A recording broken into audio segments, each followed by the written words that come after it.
बिस्मिल्लाहिर्रहमानिर्रहीम। अस्सलाम वालेकुम नाज़रीन, मैं हूँ वकास अज़ीम और आप देख रहे हैं 24 न्यूज़ HD। नाज़रीन, हुकूमत ने इक़्तिदार संभाल लिया है। वज़ीर आज़म शहबाज शरीफ की काबीना को सबसे बड़ा मुआशी चैलेंज क्या हो सकता है और ये मुआशी चैलेंज हुकूमत कैसे कबूल करेगी, इसके ऊपर कैसे काबू पाया जाएगा, इस बारे में ताजिर बिरादरी क्या कहती है, आइए उनसे पूछते हैं।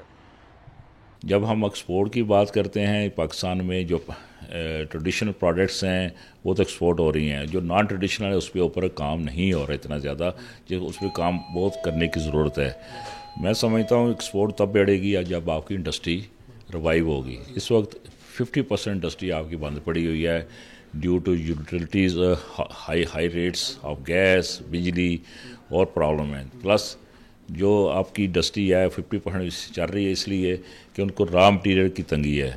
रॉ मटीरियल के ज़्यादा इंपोर्ट नहीं हो रहा due to some reason from the bank.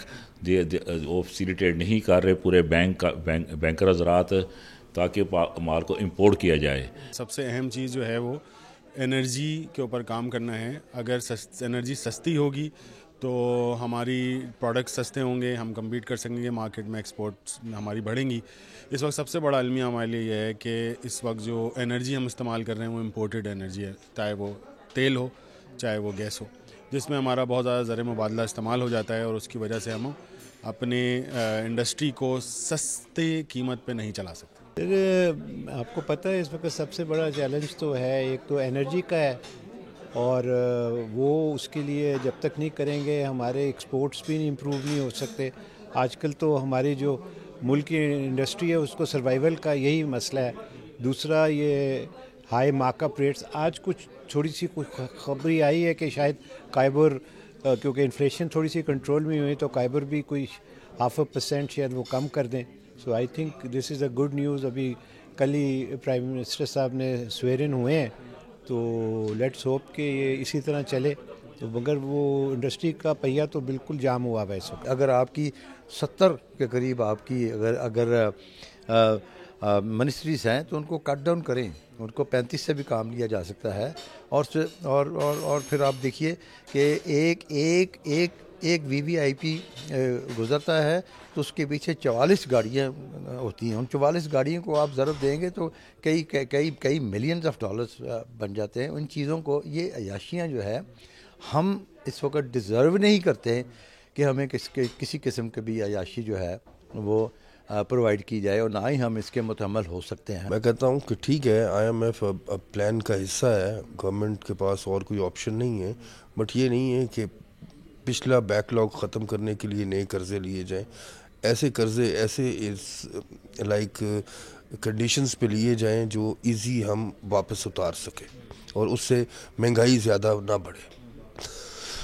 Pakistan में सनतों को चलाने के लिए क्या आप हुकूमत को तजवीज़ देने चाहिए, कैसी पॉलिसी बनाएं?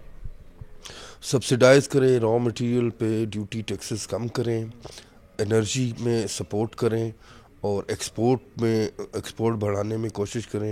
ये इंटरेस्ट रेट मेन प्रॉब्लम है, इसको कम किया जाए। ये है कि इंटरेस्ट रेट को कम किया जाए, एनर्जी में सपोर्ट की जाए, ट्रांसपोर्टेशन जैसे पोर्ट चार्जेस बढ़ा रहे हैं, डिफरेंट टैक्सेस लग रहे हैं, सेस लग रहा है, ये चीज़ें नहीं होनी चाहिए।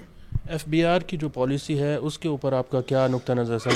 टैक्सों का दायरा कार कैसे बढ़ाया जाए, क्योंकि एक ही टैक्सेस हैं बार बार एक ही लोगों पर डाले जा रहे हैं, या बिजनेसमैन दे रहे हैं या सैलरी क्लास दे रहे हैं। इसको नेट तकरीबन 1% इसका टोटल नेट है ऑल द पॉपुलेशन। मैं कहता हूँ कि इनको ये जो ऑलरेडी टैक्स पेयर्स हैं उन्हीं पे नहीं बोझ बनना चाहिए, वो बोझ डालना चाहिए। उन्हें चाहिए इजी फिक्स टैक्स, छोटे छोटे टैक्स हर किसी के पे डालें कि वो, अब हर बंदा इनडायरेक्ट टैक्स दे रहा है, डायरेक्ट टैक्स नहीं दे रहा।